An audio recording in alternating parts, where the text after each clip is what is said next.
And the program is up and running.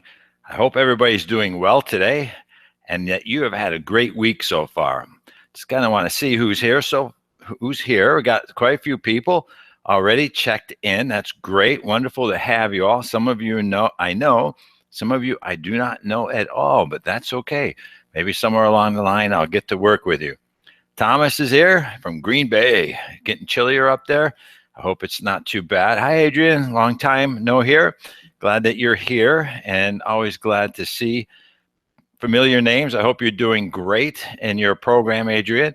And Leah, nice to see you. I hope you were able to finish your dinner. I know it's dinner hour for you up on the East Coast there, but here in the West Coast, everything is just as good as it could be. Hi, Keith. Hi, Luthia. Sorry, I have problems with that name for some reason, but you're here from Florida. Glad to have you. And, you know, it's just a wonderful opportunity for me to share this information with you in this webinar series. I don't take this lightly. I know you take a lot of time out of your schedule to catch this, whether you're doing it live or you're catching the replay. That's one of the reasons why I created this new series that I did about qualitative research where the replays are available, because I know not everybody can make it at the same time. And matter of fact, this will be the last lesson in this series. And what I did in Facebook, I asked if there's anybody who's got any ideas on what you would like me to do as far as another series when I start up, probably next month. I got a lot of traveling. I'm on my way to Phoenix tomorrow for a week. I come back for about 6 days. I'm in Malaysia for 2 weeks, do some work and do some vacation stuff out there. Take a look around. It's one of the biggest destinations for expats to move to because it's so inexpensive. So I've been there before about 4 years ago, but it was for only a short period of time in work. So this time I'm taking 2 weeks and just going to see what there is to see. So I'm going to be on the road again a lot. So I wasn't sure exactly if and how things would work. So I figured, well, you know what? I'll just end this series here tonight. And then if I can do anything else for you, let me know. Bob says, should we tell him we can't hear or see him? Huh. Can you hear me and see me? I see people typing in there. Yes, almost done with proposal. Adrian says, and he'll submit a month from now. Excellent. Hey, Bob, you said, should we tell him you can't and see me? Is that because you're just goofing with me or you can't see and hear me? So either way, a couple of other people said they can. And so, Bob, you're probably just messing with me, huh? I get it. So I'll just cut you off here, the broadcast. And no, I'm just kidding. I won't do that. So, you know, what I want to do today, I don't have a PowerPoint. I'm going to give you a couple ideas of some of the things I've heard and seen about lately in the last couple of weeks during my work as a dissertation chair or as a university reviewer. One thing in particular I do want to talk about, as I adjust the screen a little bit, is what's known as member checking. Member checking in qualitative research is relatively simple. Some people call it one thing, some people call it another. And I was just kind of, I guess, amazed. And I guess I shouldn't be after all these years of doing dissertation work and research and dealing with people. But I find it odd still that some people just have to have it a certain way. And in this case, I'm talking about faculty. And it's not about good or bad. It just surprises me that in one case, one of my mentees has all the information in there, but he doesn't actually call it member checking. But the faculty member says, oh, you've got to use those words. I'm like, well, why do you got to use those words? And he says, well, you just have to. I'm saying, okay, well, to get this committee member's approval, my mentee will have to. But I just want to give you an idea what member checking is, because it deals with qualitative research. And all the last couple of series or webinars I've been giving in the last few weeks were really about how to do your work, how to get your proposal ready. So this is what you would do in regards to once you collect your data. Now, not everybody understands it. So I'm going to talk about this and maybe another step or two about data saturation in this webinar. I've got another one starting at 5 in another hour. That's on a completely different topic. I think some of you are registered for that, so I'm not sure if you're going to be there, but I'll get into that in a few minutes in case you want to go. But in regards to member checking and qualitative research, this is what happens. And this is how I suggest you write your work and do it this way. So you're going to do some interviews. Let's say you're going to do interviews, okay? Yes, you're going to do interviews. Now, some of you may not. You may use secondary data and do post-facto kind of study. It's kind of like the easy way out, but if that's what you want to do, great. Get done, graduate, and be on your way. But if you're going to do interviews, this is what I suggest. Member checking is nothing more then giving back those who you interview a copy of the transcripts to review them for accuracy. Okay, so that sounds pretty simple, right? And it really is, although it can be a little time consuming. So what I have my mentees do, I haven't put in their proposal, is that upon the completion of each interview, within 72 hours, maybe 48 if they can, but no more than 72 hours. That's like 3 days, right? That the person who is interviewed will get a copy of the verbatim transcripts. Now, some people say you don't have to give them a verbatim copy. You just give them a general sense of what the transcript was about, like an overview. And see, I don't agree with that because that's pretty vague. You're going to put vague stuff into the analysis or into in vivo software, depending on how you're going to code it. More than likely, you're going to code them both ways. But what I suggest is what's worked for me for years is to have the mentees put in their proposal in chapter 3, under the data collection plan. And then, of course, it's incorporated and all done once the IRB's approval and the data is collected. But in chapter 3, you have to give your data collection plan. So the data collection plan should have in it that after the end of each interview, within 72 hours, that the interview will be transcribed and the verbatim transcript in a Word document will be emailed to them or perhaps a paper copy delivered. I like the email because you don't want anything more on paper than you have to have on paper. Now, there may be times you can't do an email because maybe the person doesn't have an email address. And you may say, well, gee, everybody has an email address. And that's not necessarily true because some people in the programs do research in third world countries. And believe me, not everybody does. Now, doesn't mean everybody has to review the transcripts. What you're going to say is that you're going to give a copy of the transcripts to that person, each person, right, within 72 hours of each interview. So if you've got 3 or 4 interviews scheduled in 2 or 3 days in a row, you're going to be working, right? Unless you have somebody do the transcribing for you. And I'll give you some information on that in a minute. So the information is that you're going to do the interview within 72 hours, you're going to give them a copy. Now, what you can do then is have it available to them, and you tell them, if you don't hear back from them within 48 hours, you will assume that that means concurrence to what's in there. But if within 40 hours they call you or they give you like a track change copy back, or they say, I know I said this, but I meant this. This is the whole idea behind member checking, is to make sure what they actually said is what they meant and exactly what they said is transcribed. Again, this is about accuracy, right? You're reducing the variation in this process of collecting data. So once you get all that information, all these things transcribed, then, of course, everybody looks at each of them. They get the opportunity to look at. Now, what I encourage you to do is keep track. So let's just say you interviewed 18 people. Always keep a log. When you did the interview, what time it started, what time it ended, what time the transcript was completed and sent back to them. Did they return the feedback to? Yes. Within how long? Was it within 48 hours? If so, what was that time frame? If at the end of 48 hours, 2 days, they did not, then you've already indicated that means concurrence. Now, some people may not even look at the transcripts. That's okay. You don't have to wait for them to come back and say, yes, it's good. You could wait forever. It's not about trying to run the people down again and try to get them, oh, did you read the transcripts? Many people won't, and you don't really care if they do. You just want to give them the opportunity to.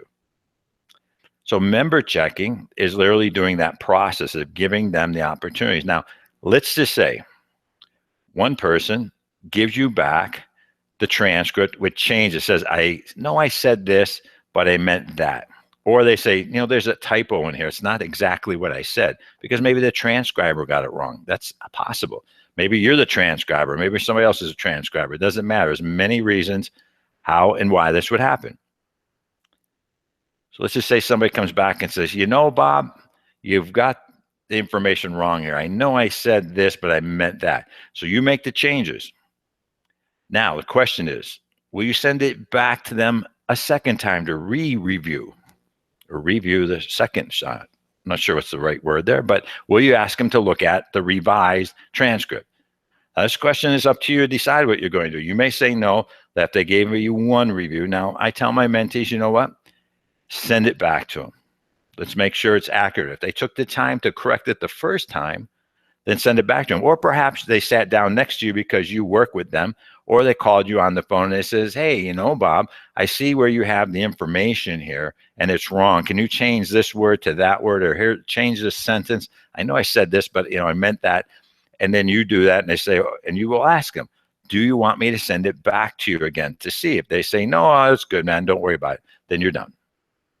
If they say yes, or you don't have the chance to talk with them because maybe you're not in the same location with them, maybe you did your interviews on Skype, whatever the case may be, send them the copy. If you need to send it 2 or 3 times because there's so many changes, just do it and make sure the work is the most accurate. And this is what's critical about member checking.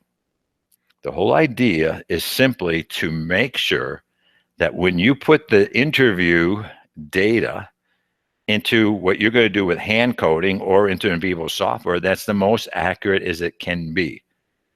If Bob said one thing but meant something else, that means you're going to have incorrect data. This is why we want other people to look at their work.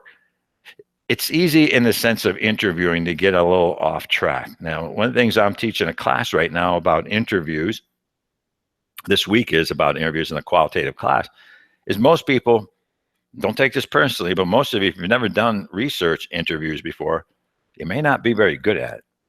It's much different than interviewing people for a job or for just, having conversations around, coffee room, kind of just asking questions of people. It's different. Even doing focus groups is different than just having a group of people together, like in a small team at work, and having them go through a process.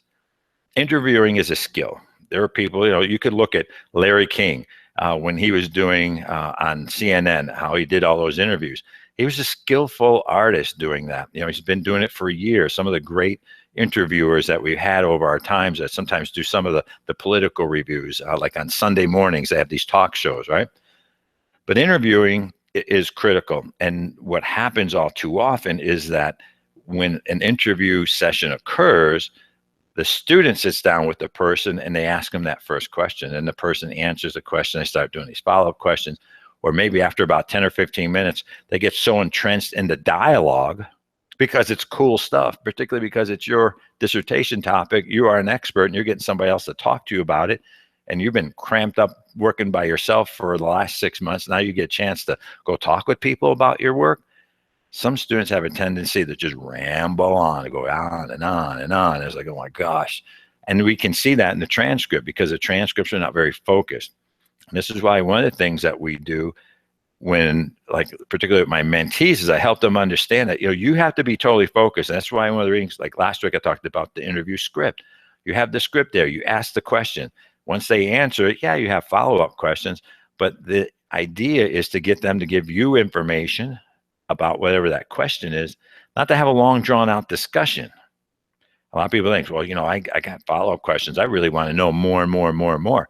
And that dilutes the quality of your dissertation findings because you got off track. Now, you can have some great discussions and still have good follow-up questions, but stay totally focused on what you're trying to ask. So the idea, when you're doing interviews is this series, and to truly articulate, and you may say, well, Dr. Rich, I'm just going to put in there that I'm going to give them the chance to review the transcripts. And I'll tell you that your proposal probably won't get approved like that. Because as anybody knows, in my webinar series, and my mentees particularly, I talk about chapter 3 in a proposal, which has to be details. What kind of details? Excruciating details. That means down to the very minute point. So therefore, it's like, think of it this way in regards to the member checking. Let's just say you had your proposal approved, and now you cannot collect your data. Because let's say you got in a car accident. We don't want that to happen, but let's say it does. Or let's just say you got sick, or whatever the case may be, and somebody else had to do your data collection for you. You want to make sure they have an exact roadmap on how to do it. Now, I encourage people to create a research map, a flow chart of how data will be collected, and then another one, how data is going to be analyzed. So as you start to look at getting your information correct, don't just say, you know what, I'm just going to give this out there. And use the words correctly. As my one mentee is finding out, some faculty literally want a heading said member checking. All that same information was in there, but he didn't call it member checking. So we didn't have much to do, but we just had to put that word in there as a heading, infuse it into the sentence or two, and it was good to go. So as you look at doing your qualitative research, that's one important thing. Now, I'll talk a little bit about data analysis because a lot of people are unsure at times about, how do you do data analysis, particularly in qualitative work? Let's just say, that's proper common saying I have. Let's just say you have 5 interview questions and you ask 5 interview questions to 20 people. Wow, that's a lot of questions, right? A lot of data, a lot of information that people gave you. So as you look at it, this is how I tell my mentees to do it. As you go from one interview to the next, on a sheet of paper, have a thing called themes for question number 1, 2, 3, 4, and 5. And as the dialogue is going from interviewee to interviewee, write down any themes, any words, any phrases that are said from one to another. Don't consciously ask people for them. But if you're interviewing the first person and then the second and the fifth and the sixth, and they all have something similar, say they use the same kind of verbiage or they use the same word, then capture that as you go through it. Now, this would be when you're analyzing the post-interview time. You might not want to write this when you're doing the interview itself face-to-face, but when you're done to say, these are some of the common answers. Now, you could certainly take them if you're having a conversation with the person in one-on-one and they say something. Well, you're taking notes. You can write that down. I wouldn't get too concerned about making too many notes during the actual interview process, because you want to stay cognizant of what they're talking to you about so you can ask the follow-up questions and engage in the dialogue as needed. But you want to be able to go from interview to interview to interview and track any of these common themes that come to your mind now. They'll come naturally. You won't have to go hunting for them. You'll say, well, gee, I just did an interview 30 minutes ago with somebody else. They said almost the exact same thing. Guess what? That's what we're looking for. Common themes, common words, common phrases. And as you do that, you're actually starting to analyze your data as you go along. In most cases, even when I do interviews today in corporate America or wherever country I'm in doing interviews for companies, I do that exact thing. I start hearing something that says over and over. They start talking about a supervisor, what a jerk he is, or how great a supervisor is, and how she, is very communicative. I was very empathetic. How was very this. How was very that. And those words just start to come out little by little. So that's part of a hand coding. And you can do that by each individual question. Again, remember I said you had 5 questions. You asked 20 people. Now, this is what I suggest in analyzing data. And you're going to get different opinions on this from different mentors. And different researchers might have different options on how they prefer this. But what I like to do is once an interview is done and the transcripts are completed. Now, I encourage you to have somebody do the transcribing for you. If you can't afford one, then you just got to do it yourself. I get that. But, you could also have a friend do it. It doesn't have to be some paid service online. You could have, a high school or college person do it for you as long as they understand good English, particularly if the transcripts are in English. Some students actually do transcripts because they do interviews in Spanish or in Arabic, depending on what country you might live in. So it doesn't have to be English, but it needs to be transcribed. And then perhaps later it needs to be transcribed to English, because you have to have those just because you're in an American program. Now, if some of you are outside the country of the United States or in programs where you don't have to publish your work in English, then that's a little different, of course. But you can have somebody else do the transcripts for you. And what I like to do is I tell my mentees, same thing I do. If I had 5 research questions, 5 interview questions, at the end of each interview, I would have 6 different files. I would have one file for only the answers for question number 1, number 2, number 3, number 4, and number 5, and then all together. So if you're going to have 5 interview questions, you're going to talk with 20 people. At the end of each interview, take all those separate answers and put them into a different file. So all the transcripts from interview question number 1 go into one file. Number 2, number 3, number 4, and number 5. And so that you keep them segregated in your Word documents, if you will. And then you have one huge, like Donald Trump would say, one huge file that has all the information from all 5 questions from all 20 people. That's a huge file. Now, if you were doing some hand coding along the way, you're doing good. You don't have to do that much anymore. You're already probably there. Now, what you might want to do is just say, now let me think about, did I miss anything that were common amongst what everybody said? So hand coding is one way. Then you take all those files from interview question number 1, 2, 3, 4, and 5 and break them down like you take them like you have them broken down, and you put them into NVivo software, each individually. So you find out what all the common themes are from interview question number 1. Then another file goes into NVivo again, and you do just question number 2, 3, 4, and 5, and you get the common themes from all. And then you take that huge file with all the answers to all the questions, and you put through NVivo software again. Now, chances are, what comes through that huge processed file will be the same common themes from the other ones. Now, you may get a couple different ones, but predominantly they're going to be the same. So if you do it this way, you've looked and analyzed data in 3 different ways. 1, hand coding. 2, by putting each individual question responses into NVivo software for that analysis, and then the complete huge document in as well. So you got 3 different ways. Now, some people like to, and will say, are you going to have any inter-rater reliability? Like, you're going to bring another rater into the system. Sometimes some universities and some faculty members will require that you have another person doing manual coding as well, an expert, perhaps, in research, who really has nothing to do with your topic, not an expert like you, but who can then analyze the data through their own hand coding and also put the same information into NVivo and see what they get. Because that's just another way to help reduce bias, to give another objective point of view. Now, if you did it, just as I mentioned, without that extra reviewer, you have a sense of triangulation because you hand code it, you put each individual question there, plus you did that huge file, right? So that's triangulation on the data. A lot of times people want that. Usually we want to have these different sources. So that's just something to consider as you go through your work. Now, Adrian says, I've tried transcribing with Dragon dictation, pretty accurate too, in my honest opinion. You're right. Dragon does a good job as well, Adrian, and a lot of people use Dragon as long as you can set it up so that it can hear what you're transcribing. So that there are many different ways to do it, no doubt. That you just need to kind of, what I would say, if you're going to use Dragon, just spot check a couple files and make sure that it's doing it accurate.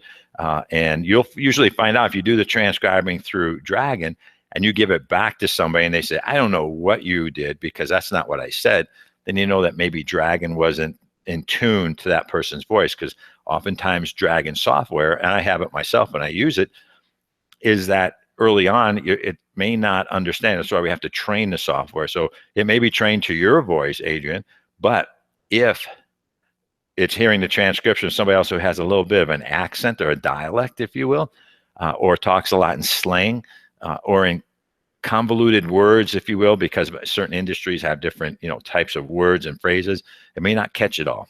So that's just something we have to look at. Like anything else, there's advantages and there's disadvantages to it. So in qualitative work, you've done the interviews, you've done the data analysis, and then you report it. So in chapter 3 of your proposal is what you propose is going to happen. Very rarely does what you propose to happen actually happen, because there's usually some nuances, some changes, something happened. Like, for example, one of my mentees said she was going to interview 20 or until data saturation was achieved in her phenomenological design. She couldn't find more than 5 people. She tried for 90 days, still couldn't find more than 5 people who are qualified. You want to talk about a change in what has to happen in her work. So now in her work, her chapter 3 in the dissertation, she has to say what she proposed and then what was different and why what was different and what she did because it was different. In her sense, she had to go back to the IRB and ask for permission to go out and request other people to join and get them involved in the population. So she has to write in there that she had to go back to the IRB. But even after that, she only got 2 more people. So keep in mind that, everything's a work in progress. Your chapters 1, 2, and 3, it's not as much about just turning it into past tense once you collect your data and do your dissertation, but also changing it. Now in chapter 4, for those of you doing qualitative research, most of you are because that's why you're here, I think, is that in chapter 4 with interview data, what you want to do is relate to the themes. Now, once you do an introduction to chapter 4, then it's a little information about, the demographics, and then you present the data. Now, let's just say you happen to have 7 themes that were generated from your interviews of those 5 questions to 20 people.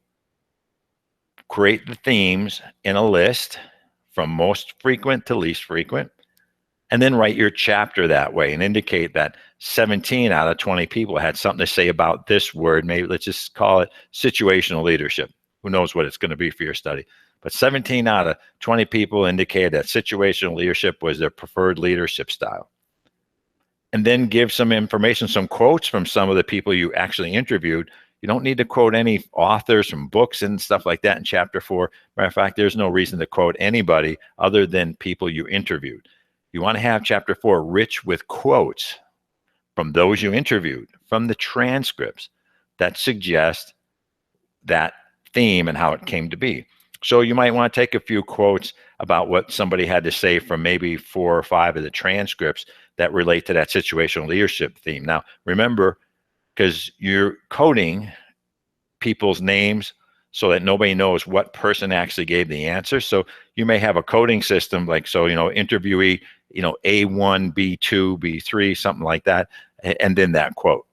Only you will know what person gave that quote. Not even your chair needs to know the people. So chapter 4 becomes a rich story about those who gave you the information in the interviews. And that's the value of creating chapter 4, is that I should be able to, in that case, read about 7 themes, why they were so common, what were so important about them, with quotes from people who actually said something that made it so. Now, as you close into chapter 5, when you get there, and some of you aren't far from that because I know a few of you, when you get to that point in chapter 5 and you make recommendations, you make conclusions, here's a tip. Here's a tip. All my mentees, make sure you do this, because if you don't, you will, one way or the other. Every recommendation, every implication you give should be born out of one of those themes. So if you have 7 themes, you might have 3 or 4 recommendations or implications based on those 7 themes. You don't have to make a recommendation for every one of them. You can if you want to, if it's that critical. But when you make a recommendation about situational leadership, because that was the most common one in the example I was using, then indicate, that the recommendation is that more people perhaps need to learn more about situational leadership, as evidenced in chapter 4 data in theme number 1 about situational leadership, and perhaps then give maybe a short quote from one person who had indicated why it was so important, how it relates to your recommendation. All recommendations, all implications should be born out of the data. I personally don't like to have students give their personal opinions and say, well, based on all this research, this is what I believe. You know what? If that's what we're going to get, then why do the research? Just go out there. Why'd you get a doctorate degree? You're an expert anyway. You probably already knew that. We want to know what the data suggests, not what you suggest. But your recommendations are literally your recommendations based on what you found in the research. Now, in qualitative data, and pretty much, I guess, quantitative too, here's one thing to consider. And for those of you who haven't been on the oral defense series that I did, if you want to get that, it's available online in my website. I have 12 lessons for that, by the way. When you're concluding and you're putting your chapter 5 together, something to consider, and I always ask this at the oral defense as well, as I mentioned, is that what's one thing you learned from the data that you collected that you didn't expect? Most of us pretty much know what we're going to get before we even start our research, because, look at yourself. As you do your research, you're an expert.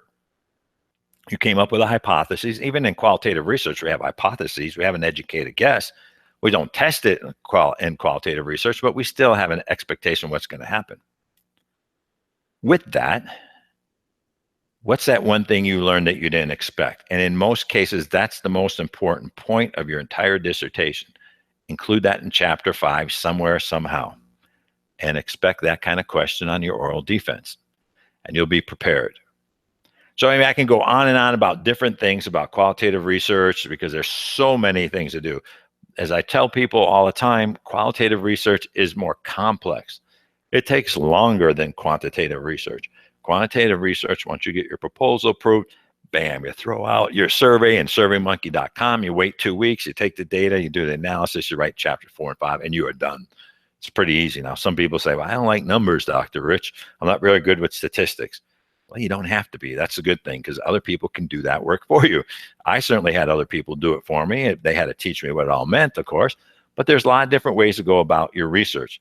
But for those who are doing qualitative research, always think and keep in mind it's about details. Flowcharts help people understand exactly what you're going to do, a step-by-step process, whether it be data collection, data analysis. And when you put your work together, always look at what value you're going to add, not to your work itself and to the reader of your work, like your committee chair in the university. I mean, that's nice. Yes, you have to address that. But if you really want to make an impact with your work, think about somebody who's going to read your dissertation 3 years from now, 5 years from now. What is it you want them to learn? Or if somebody was going to replicate your study in a different setting, detail do they need to know to be able to do it accurately, the same way you did it, understanding why you did each step before you did each step or while you did each step, so that they don't understand that I got to do this, but the rationale behind it. The rationale behind doing the member checking is to get a confidence factor to help the trustworthiness of your dissertation to be as accurate as can be. And that's one of the things that we always want to look at. How can we improve the accuracy of your work? So with that, I am going to open up the opportunity if somebody's got any questions for me. You can put it in there. I see a couple of you indicated that you couldn't hear me, and so other people said you can. Oftentimes, if you have too many programs open on your computer, that changes the download of it, So if you're still not hearing me, you've probably been pretty good at lip syncing then, reading lips in the meantime. But all time, usually when you're on webinars or something like that, if you're having fuzzy screens or you can't hear, oftentimes it tends to be more so your computer with too many different apps or applications open or programs open simultaneously, because your computer's trying to do so many different things, it doesn't know which one's the most important, being me, of course, right? Any questions, or can anybody not hear me? Well, I see there's still a lot of people here, so there must be. If there's any questions, I'll be happy to take them. For those of you who are on the replay, there's a link there. You can send me questions anytime you want. I answer them. You can put them in my Facebook group. If for those of you who are not in the Facebook group, it's called Taking the B Out of ABD. And I did put a post in there, as I mentioned. If there's a topic you want me to do webinars about that, you think would be helpful to you and perhaps others as well, let me know. If you want a topic and it's not really needed by a lot of other people, maybe I already have it in my program, and then I can lead you to that. And if not, then sometimes I'll just do a phone call or two with somebody, or I'll create an audio video for them and then send it to them. So there's a lot of different ways to go about it.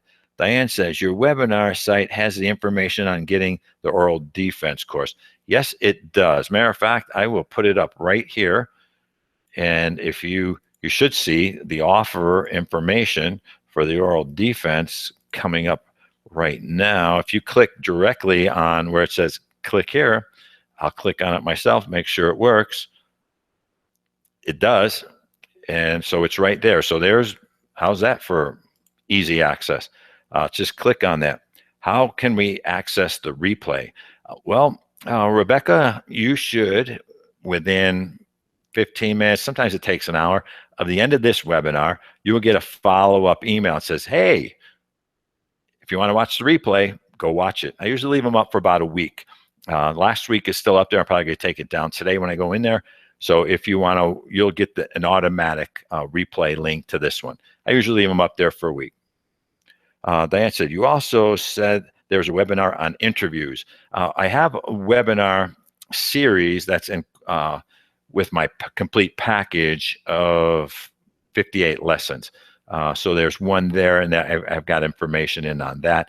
But I don't have a complete webinar series and just doing interviews. It's much of what I already talked about today. I don't really go into a lot of depth because for the most part, I just like to give the guidance. If there's any questions you have on that, I'll be happy to help you. I can't tell here if you're the Diane who's my mentee or not. If you are, then let's talk about it on the phone. If you're not the Diane who's one of my mentees, then you can still call me and I'll give you some time and see what I can do to help you out with that. Always happy to. And if you find something like on my website, like the oral defense, and you hear some of your friends and peers, stressed out about the oral defense, tell them just to go to that website, for $20. And believe me, everybody who's used it has given me great feedback. Matter of fact, somebody who I didn't even know bought it a couple of weeks back had his oral defense and called me and told me about it. Says, hey, Dr. Rich, I downloaded your thing. I watched the lessons. I had a great time and had fun. So it was good. And okay, Diane, so that's you, my mentee. Good. So not to worry. We'll talk about that. I have a oral defense tomorrow morning, 7:30 my time, for one of my mentees who just had his dissertation approved. And another guy had his dissertation approved, and we're setting up his dissertation oral defense in the next week or so. So it's been a great couple of weeks. A lot of my mentees are moving through. For those who are not my mentees, if you need help, on my website, there's information. If you need the lessons, all 58 lessons are there. Download them. What do you think? Get them. Let them help you like it's helping everybody else. I got one gentleman overseas. He can't figure out how to make the payment. He's doing a bank transfer. He wants to get the lessons because he wants to get done. I mean, it's that simple. I know for some of you, it's a little bit more challenging. If there's ever anything out there I have and you can't afford it, just call me and say, hey, can I do a payment plan? A couple, whatever, every month or whatever. If you got something to barter, if like you're good at marketing or something like that, you want to do a couple sales pages, you want to market my programs, you know what? You get two people to buy any program, I'll give it to you for free. Even like I did the weekend events, I had it set up. So if you refer me two people, you can come for free. And I don't have another weekend. That's a good thought. I don't have another weekend set up yet. I probably will not do another one this year, as I mentioned, since August. And then if I do one next year, it probably won't be till May, but I'm taking a look at that. I'll send out an actual email to everybody who I have an email for and ask if people are interested in such a weekend event. If so, I may just do it right here in Las Vegas. If I get 10 or less, you can sit around my huge dining room table. It's huge. And if not, then we'll get some conference room somewhere in one of the hotels. So with that, everybody, I don't see any other questions. Glad that I could be of service to you today. If you have any questions, let me know. I'll let you know when the next webinar series is, or you can always just check on Facebook or send me a quick email. I'll let you know. Other than that, keep working. Remember incremental gains. Try and do an hour every day in your proposal, dissertation work, concept paper, perspectives, wherever you're at. Keep it fresh in your mind and just make that incremental gains. Work on one section at a time, get the next one done. Before you know it, you got a concept paper done. Before you know it, you got a proposal done. Next thing you know, you're walking down the aisle with that goofy looking gown on and putting that hat on, moving that tassel to the other side, graduating, going out and having a party, right? Don't forget, Dr. Rich likes going to graduation parties. Just saying. Take care, everybody. Have a great rest of your week.